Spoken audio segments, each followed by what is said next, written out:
చూడండి, యేసు ప్రభు పరలోకం నుండి భూలోకానికి రావాలన్న టైం వచ్చినప్పుడు పరలోకంలో నేను వెళ్ళిపోతున్నా నాకేందని చెప్పి దేవుడు విడిచిపెట్టేసినాడా?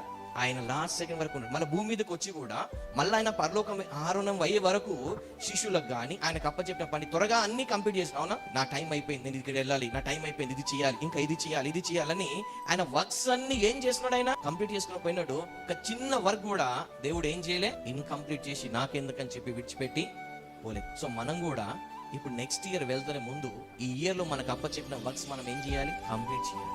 లేకపోతే you won't get any promotion. మనం ఏం చేస్తామంటే దేవుడికి నిబంధన చేస్తాం, దేవుని ఒప్పందం చేసుకుంటాం, కానీ దేవుడు దీవించే టైంలో ఆ పనిని మనం ఏం చేస్తాం? నిర్లక్ష్యం చేస్తాం, అశ్రద్ధ చేస్తాం. దేవుని పనిని అశ్రద్ధ చేయవాడు, అందుకే మళ్ళీ ఆ వ్యక్తి ముందుకు వెళ్ళకుండా మళ్ళీ అక్కడే ఉండిపోతాడు. అర్థం కావట్లేదు, ఏంది బాబు నా జీవితం ఇక్కడే ఉంటుందా, నేను ముందుకు వెళ్ళాలా అంటే దేవుడు దీవించాల్సిన సమయంలో దేవుని పనిని అశ్రద్ధ చేయడం, లేకపోతే నిర్లక్ష్యం చేయడం, చేయకపోవడం వలన మనిషి ఎదగలేకపోతాడు.